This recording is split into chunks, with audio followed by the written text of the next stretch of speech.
오늘 우리에게 주신 하나님의 말씀은 구약성경 창세기 19장 12절에서 16절 그리고 29절 말씀입니다. 창세기 19장 12절부터 16절까지 그리고 29절 말씀입니다. 저와 여러분 한 절씩 교독하시고 마지막 절은 합독하겠습니다. 그 사람들이 롯에게 이르되 이 외에 내게 속한 자가 또 있느냐? 내 사위나 자녀나 성 중에 내 속한 자들을 다 성 밖으로 이끌어내라. 그들에 대한 부르짖음이 여호와 앞에 크므로 여호와께서 이곳을 멸하시려고 우리를 보내셨나니 우리가 멸하리라. 롯이 나가서 그 딸들과 결혼할 사위들에게 말하여 이르기를 여호와께서 이 성을 멸하실 터이니 너희는 일어나 이곳에서 떠나라 하되 그의 사위들은 농담으로 여겼더라. 동틀 때에 천사가 롯을 재촉하여 이르되 일어나 여기 있는 내 아내와 두 딸을 이끌어내라.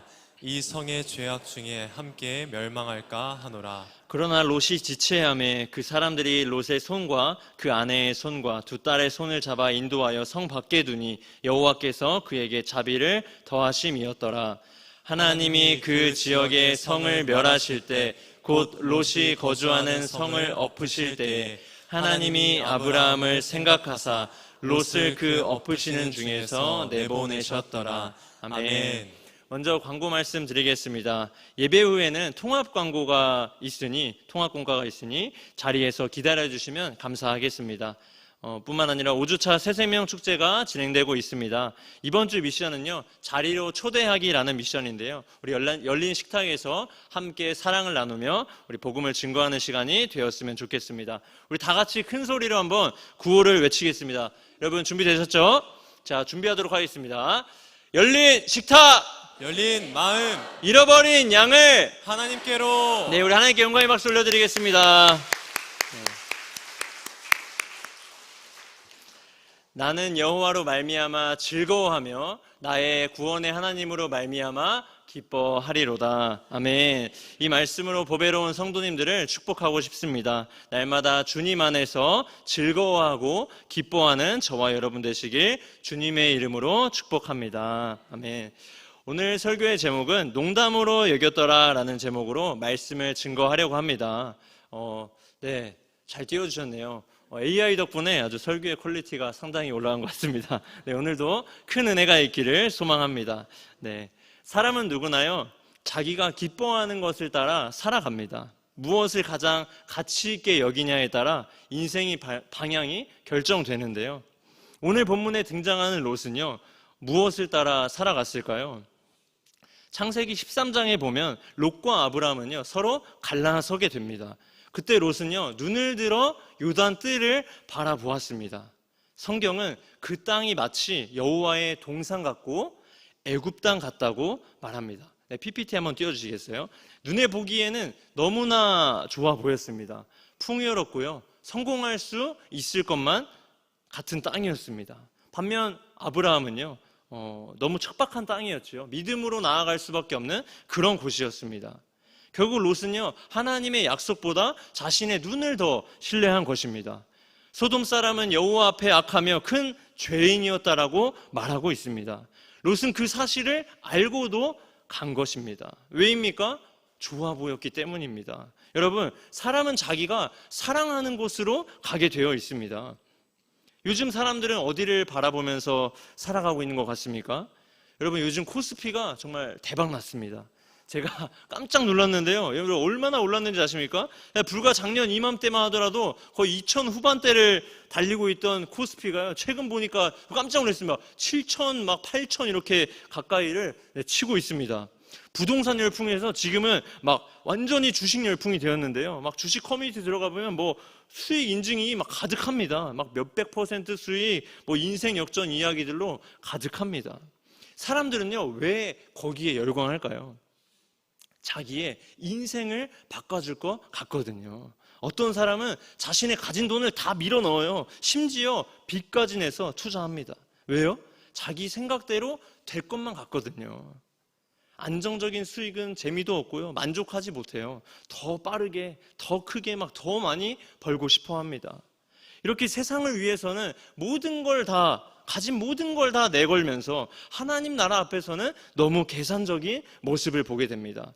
세상 성공을 위해서는 밤을 새우고 인생을 걸면서 복음에는 글쎄요, 롯도 그랬습니다. 소돔에 도착한 뒤로 아브라함에게 배운 대로 이곳에서 정말 선한 영향력을 끼쳐야겠다 막 이렇게 다짐했을 거예요. 그러나 어느새 소돔에 있는 롯은요, 소돔 자체가 자신의 삶이 되어버렸습니다. 창세기 19장 1절에 보면요, 롯은 성문에 앉아 있었습니다. 당시 성문에 앉아 있었다는 건요, 상당한 지위와 영향력을 가진 사람이었다는 것을 뜻하고 있습니다. 롯은 소돔에서 성공했습니다. 자리도 얻었고요, 인정도 받은 것처럼 보였어요. 반대로 아브라함은 어디에 있었죠? 상수리 나무 장막에 있었습니다. 세상 기준으로 보면 누가 성공한 것 같습니까? 당연히 롯입니다. 그러나 하나님은 다르게 보셨다는 사실입니다. 베드로서 2장 8절에는 이는 이 의인이 그들 중에 거하여 날마다 저 불법한 행실을 보고 들음으로 그 의로운 심령이 상함이라. 롯은요, 소돔 사람들의 죄를 보고 괴로워했다고 나와 있습니다. 무엇이 문제입니까? 문제가 무엇입니까? 괴로워했지만, 그렇게 비판했지만 구별되지는 않았다는 거예요. 소돔을 싫어했지만 동시에 소돔을 사랑했습니다. 이것이 참 무서운 상태입니다. 교회는 다니는데요, 세상은 못 놓고요, 하나님의 말씀은 듣는데 욕망은 포기하지 못합니다. 죄를 비판하는데요, 죄를 끊어내지는 못합니다. 롯은 소돔 사람들을 보면서 비판했지만 정작 자기 자신은요, 소돔 안에 깊이 뿌리 내리고 있었습니다. 우리도 그렇지 않습니까? 세상을 욕하면서요, 세상의 방식대로 살아갑니다. 죄를 비판하면서도 죄의 시스템 안에서 성공하려고 합니다. 우리의 중심은 어디에 있습니까? 우리는 무엇을 간절히 바라고 원하고 있습니까? 어쩌면 우리 안에도 이런 소리가 있지 않습니까? 세상에서도 인정받아야 해. 내 앞가림은 하고 살아야지. 그래야 복음도 전할 수 있는 거야. 정말 복음은 세상에 나를 증명한 사람에게만 들려지는 것입니까? 아니면 하나님의 은혜에 붙들린 사람에게서 들려지는 것입니까? 어느 날 롯에게 천사가 찾아옵니다. 롯은 그 천사를 극진히 대접합니다. 이같이 할 수 있었던 건 아마 아브라함에게 배웠던 그 어떤 신앙의 훈련을 받았기에 천사를 알아보고 섬길 수 있었습니다. 이렇게 누구 곁에 있느냐가 참 중요한 것 같습니다. 그런데 아브라함과 롯의 섬김에는요, 차이가 있었습니다. 아브라함은 천사를 대접할 때 18장 6절에 보면은요, 고운 가루와 그래서 그 다음 절에 송아지를 잡아 풍성하게 섬깁니다. 그런데 롯은요, 그렇게 성공했지만 19장 3절에 무교병을 내놓습니다.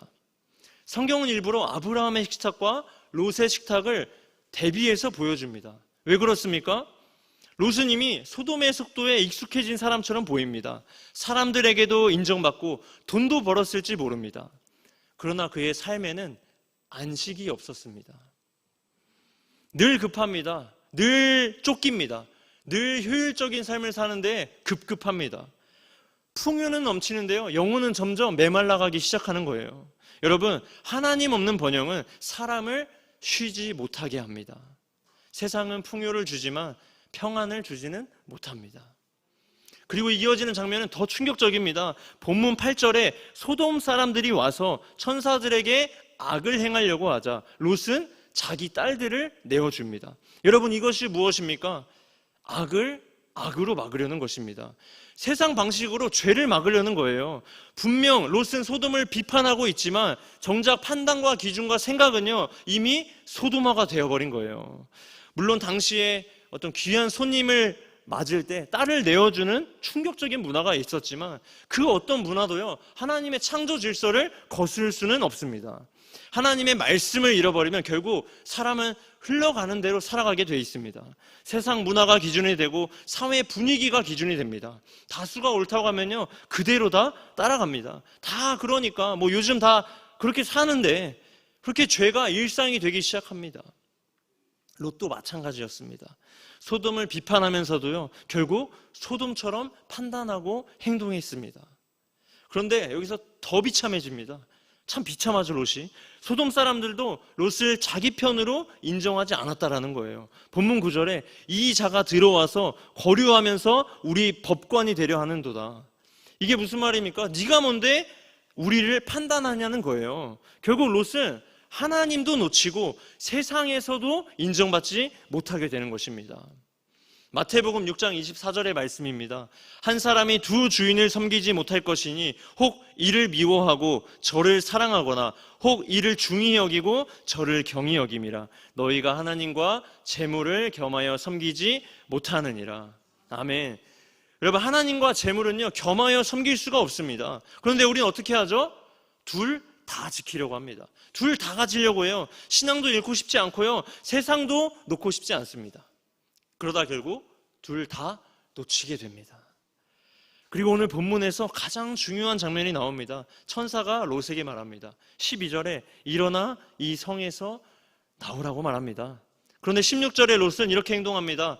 그러나 롯이 지체하매. 롯은요 소돔이 망한다라는 사실을 알고 있었어요. 그런데 어떻게 했어요? 지체했어요. 왜요?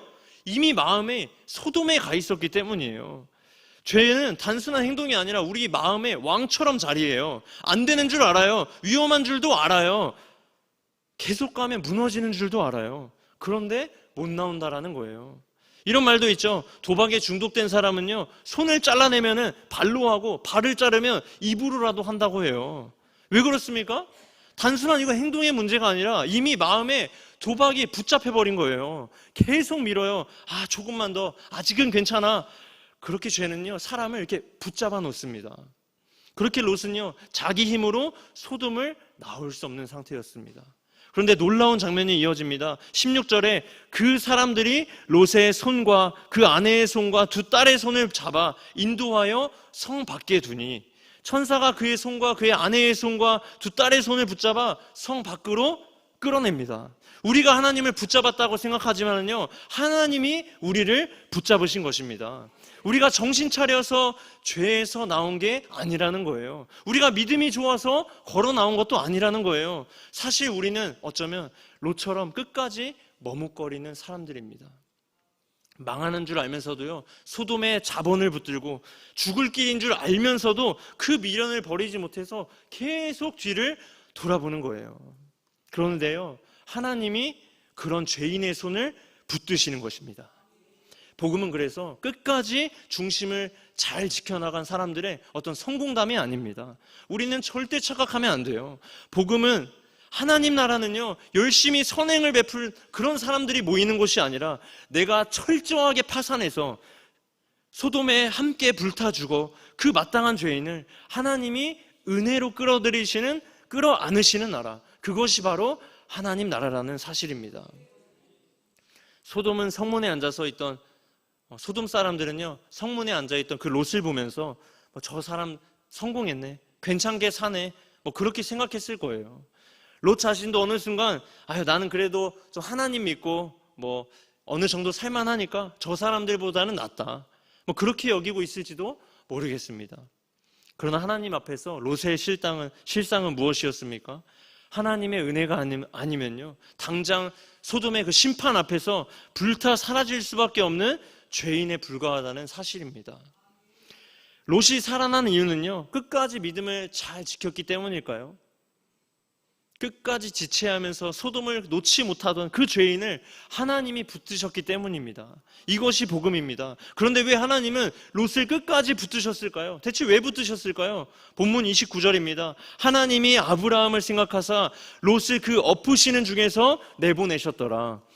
누군가의 기도가 있었기에, 의인의 기도가 있었기에 하나님은 심판 가운데서도 롯을 기억하셨다는 사실입니다. 우리가 평생 해온 신앙생활은요 하나님께 인정받기 위해서, 사람들에게 보여지기 위해서 끊임없이 나를 증명해야 하는 그런 숙제 같은, 고난 같은 것이 아닙니다. 이미 자격 없는 나를 조건 없이 품어주신 하나님의 그 놀라우신 사랑이 너무나 커서 그 은혜의 빚진 자가 되어 내 삶을 기쁨으로 드리는 여정입니다. 그래서 신앙은요 열심히 선하게 살아서 하나님께 인정받는 것이 아닙니다. 죽을 수밖에 없는 죄인을 하나님이 먼저 건져내셨기에 그 은혜를 붙들려서 내가 삶을 살아내기 시작하는 것입니다. 그러므로 진짜 경건의 능력은요 억지로 만들어낸 어떤 종교인의 연기가 아닙니다. 은혜에 붙들린 사람이 이전처럼 살 수 없게 되는 것입니다. 저도 예수님을 인격적으로 만난 뒤에 친구들을 찾아다니면서 복음을 전하기 시작했습니다. 술자리에도 찾아갔고요. 그들의 이야기도 들어주었습니다. 그런데 지금 생각해보면요, 저는 마치 롯처럼 말만 앞서갔던 것 같습니다. 얘들아, 세상도 좋은데 결국 끝이 있어. 진짜 교회 꼭 나와야 해. 가짜 행복에 속지 마. 마치 내가 뭔가 된 사람처럼 그렇게 생각했습니다. 그러니까 친구들이 뭐라고 하겠습니까? 야, 너나 잘 믿어. 종교는 강요하는 거 아니야. 네가 변하는 거 보면 내가 그래 그때 한번 좀 믿어볼게. 생각해볼게. 이렇게 얘기하는 거예요. 그때는 이해가 안 됐어요. 속으로 저는 난 이미 변했는데, 예수 믿기로 새 삶을 살기로 결단했는데 이러면 안 되는데 라고 생각했습니다. 반응이 대체 왜 이러지? 그렇게 하나님 앞에 기도했습니다. 그리고 제 마음에 이런 마음을 주셨습니다. 내가 경건의 말을 하고 있지만 경건의 능력은 보여주지 못하고 있었구나. 그때부터 하나님 앞에 다시 기도하기 시작했습니다. 주님, 말만 하는 사람이 아니라 정말 은혜에 압도된 삶으로, 압도적 은혜로 그렇게 복음을 증거하게 해주십시오. 그래서 정말 작은 것부터 바꾸기 시작했습니다. 이 교회에는요, 저의 본 모습을 제가 어렸을 때부터 신앙생활하지 않아서 잘 모르시는 분들이 참 많아서 은혜가 되는 것 같습니다. 사실 저는 예전에 정말 어려운 일이 생기거나 도전하는 것을 회피하고요, 불평하고 미루던 사람이었어요. 그런데 이제는요, 호람대오의 마음을 가지고 할 수 있다, 주님이 나와 함께 하신다 라고 속삭이면서 움직이기 시작했습니다. 이것은요, 제가 완벽해서가 아니라 제 삶으로 말씀이 들어오기 시작한 것입니다. 그렇게 결단하니까 제 삶이 하나씩 말씀으로 변화되기 시작했습니다. 그러던 어느 날 종종 연락하며 만나던 정말 친한 고등학교 친구에게 연락이 왔습니다. 그 친구는 예전에 저에게 너나 믿어라, 나중에 너가 변하는 거 보고 생각해 볼게요, 이런 친구였습니다. 그런데 그 친구가 먼저 말을 했습니다. 나 예수님이라는 분을 알고 싶다, 믿어보고 싶다. 아니 어쩌면 너 때문에 이미 믿고 있는지도 모르겠다. 근데 그 말을 듣는데 어찌나 눈물이 나던지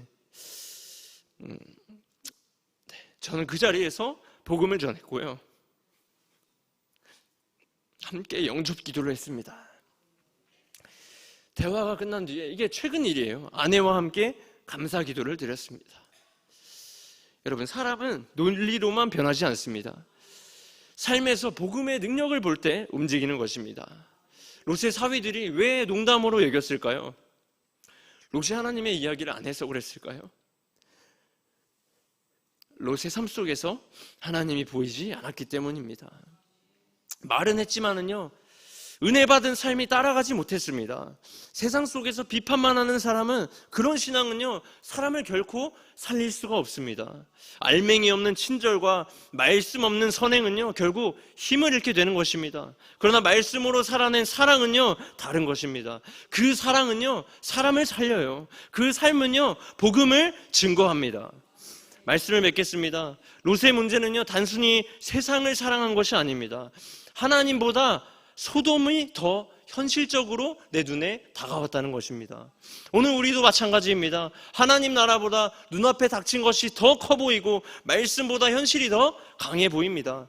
그래서 자꾸 우리는 지체합니다. 그러나 하나님은 오늘도 말씀하십니다. 지체하지 말고 나오라. 여러분, 하나님은 소돔 한가운데 있는 롯을 포기하지 않으셨습니다. 아브라함의 중보를 기억하셨고 끝까지 손을 붙잡아 주셨습니다. 우리는 생각보다 연약하고요, 생각보다 쉽게 세상에 묶이고 생각보다 자주 넘어집니다. 그러나 하나님은 그런 사람을 끝까지 붙드십니다. 그래서 구원은 인간의 어떤 결심보다 하나님의 집요한 그 사랑이 더 크다는 증거입니다. 하박국은 모든 것이 무너지는 속에서 이렇게 이야기했습니다. 나는 여호와로 말미암아 즐거워하리로다.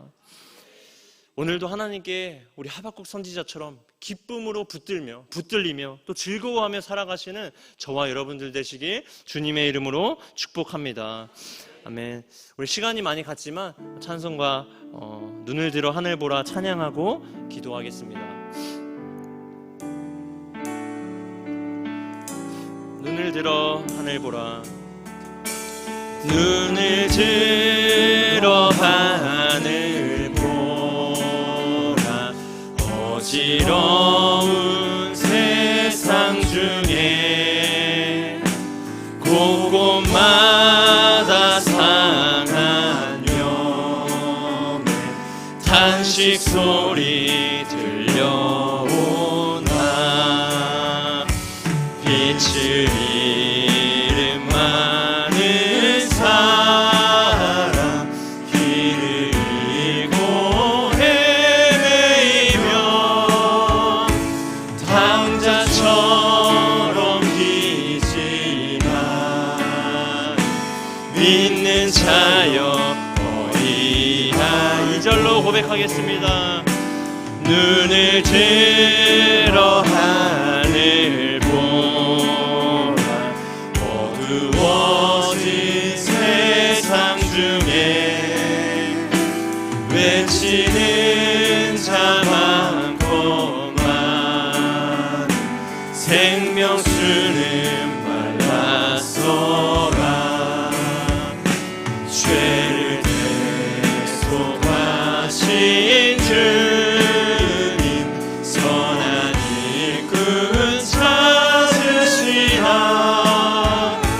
대답하리 여기니 나 믿는 자여 어이하. 우리 4절로 고백하겠습니다.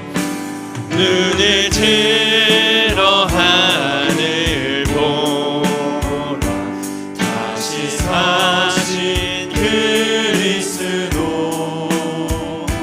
만 백성을 사랑하사 오래 참고 기다리네. 미행하신 우리 구주 그의 심판하시는 날 곧 가까이 하는데 믿는 자여 어이할고. 살아계신 하나님 감사합니다. 하나님께서 날마다 우리에게 새날을 허락하십니다. 그러나 우리가 그 새날 가운데 하나님께서 우리에게 맡겨준 시간 가운데 우리가 정말 은혜에 압도된 삶으로 죽을 수밖에 없는 죄인에서 우리를 구속하여 주시고 그 크고 놀라우신 은혜를 우리에게 베푸신 것을 날마다 기억하기 원합니다. 어제의 은혜를 바라보는 것이 아니라 오늘 새로운 은혜를 갈망하며 오늘 주신 은혜를 사모하며 또 주님 다시 오실 날을 기다리며 그렇게 재림신앙을 가지고 살아가는 우리가 될 수 있도록 인도하여 주옵소서. 흑암이 이 세상을 가리우고 있습니다. 그러나 생명의 빛 대신 생명이신 그 복음을 듣고 우리가 세상 가운데로 나아가서 모든 사람들에게 증거되는 증인된 삶을 살아갈 수 있도록 인도하여 주옵소서. 우리의 허물은 감춰주시고 온전히 예수 그리스도의 십자가 능력만이 나타날 수 있도록 우리의 삶을 주장하여 주옵소서. 이 모든 것을 이루어 가실 우리 주 예수 그리스도의 이름으로 기도드립니다. 아멘. 하늘에 계신 우리 아버지의 이름을 거룩하게 하시며 아버지의 나라가 오게 하시며 아버지의 뜻이 하늘에서와 같이 땅에서도 이루어지게 하소서. 오늘 우리에게 일용할 양식을 주시고 우리가 우리에게 잘못한 사람을 용서하여 준 것 같이 우리 죄를 용서하여 주시고 우리를 시험에 빠지지 않게 하시고 악에서 구하소서. 나라와 권능과 영광이 영원히 아버지의 것입니다. 아멘.